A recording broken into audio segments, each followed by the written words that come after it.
Okay, so I'm here today to talk about what is an inch.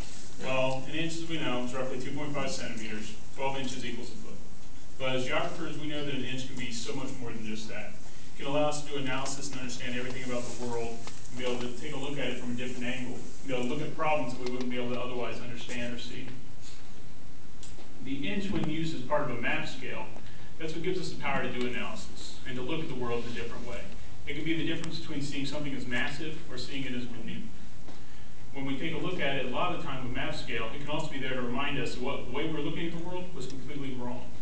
It can be there to get us back on track and help us understand that.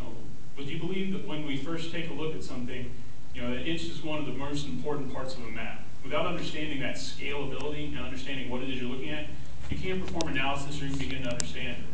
As this map showed, was it a picture of your neighborhood or was it a picture of the Alps? Without a scale to it and understanding that inch, it's a hard way to know. We've all heard over time that the Earth has continually gotten flatter and smaller as we've increased, especially as technology itself has increased over time. Now we're getting to the point that we're more and more exact about everything that we do. Our scales are getting smaller, we're getting tighter, we're being more exact.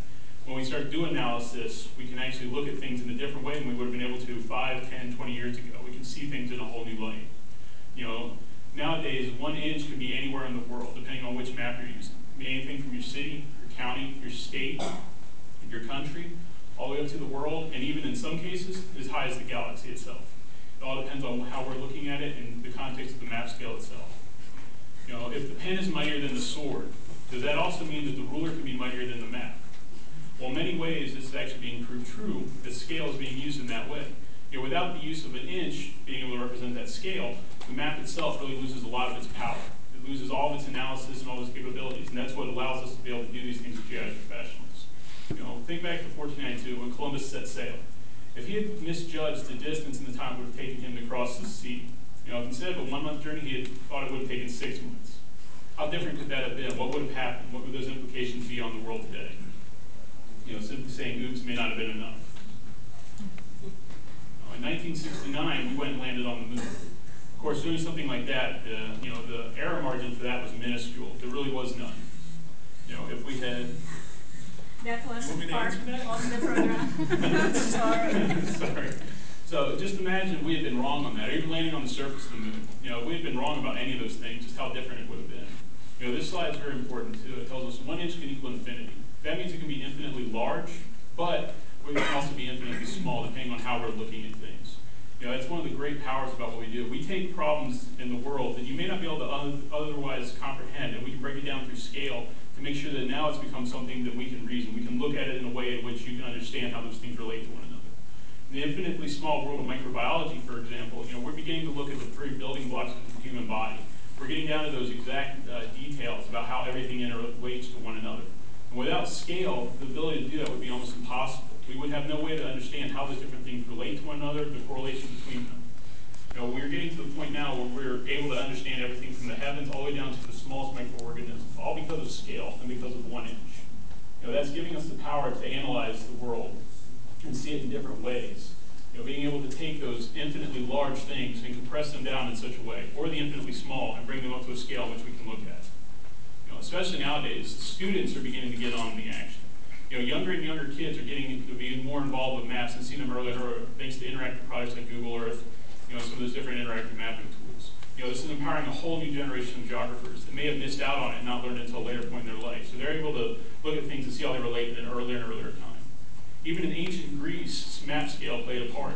One of the early paradoxes was Zeno's paradox, in which Hercules and tortoise race. And what's happening here is it's a paradox of scale changeability. As they race, Hercules is always infinitely behind the turtle because of the map scale changing. Of course, our most famous of people who sometimes gets caught with scale is Wile E. Coyote. He doesn't always account for changing slopes and changing terrain. If he had a half-foot LiDAR in his SDE database, this might have been a whole different case. Imagine if this was drawn today. How different would that story have turned out? So that is the whole idea behind the inch, what I wanted to remind you of. Don't forget that when you're sitting there drawing a map, that sometimes that scalability and that 1 inch can make the entire difference about how we see the world and all that analysis we do. So next time you're working on it, just remember that 1 inch is what gives us the power to do what we do. And you're off. I'm off.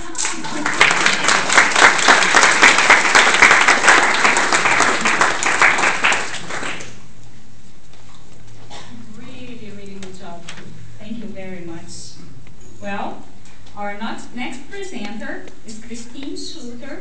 She's with Bruce Harris. She is, I'm sorry,